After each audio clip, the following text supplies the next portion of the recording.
Ay, thank you, George RJ. Thank you. George, try ko ngayong sulat yung Uso yun eh. Ay, first time lang yun ah. Ikaw yung number one. Number one siya. Pupunuin ko yung buong katawan. Full body. Lakas niya. Oh, malakas nga siya. Lakas nga eh. Naka 120 na agad eh. Paano di lalakas yun? Ako yung nagturo doon. Kung gano'ng kahiyain ngayon, gano'n. Sobrang kapal ng mukha. Oh.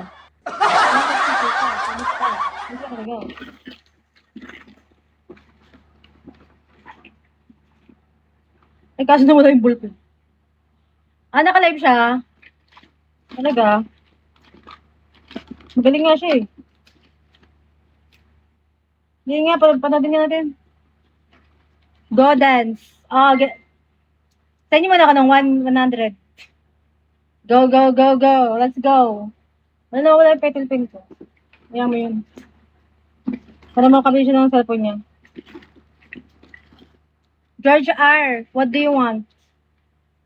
What do you want? Mark you, I mark you. Wala, saan yung pang mark?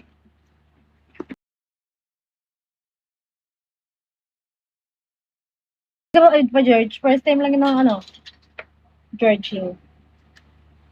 Sa kalalagay? Sa puso? Sana dito na lang. Kadibi ni Ozawa. Try natin. Dito sa Uy, Toroy, mamumark na siya. Ikaw ang magsulat? George ha, maliit lang ngayon George. Paano spelling? May tagsulat pa ako. Ay, wag ako, gagi. Paano spelling? George, ito nga ayun J. J. Sige. Umalis ka yung book mo, wag kang tumingin. Maliit lang. Para mapuno ng space.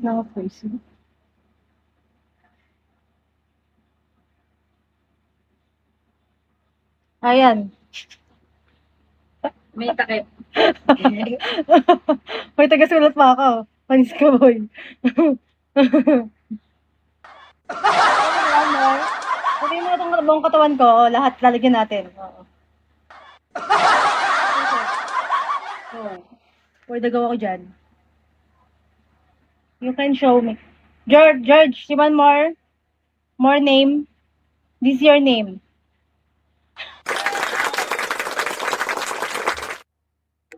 Ay, Diyos ko, ka mag-go siya. Sabihin mo ang Jinsky. Kupal tamas. George, more?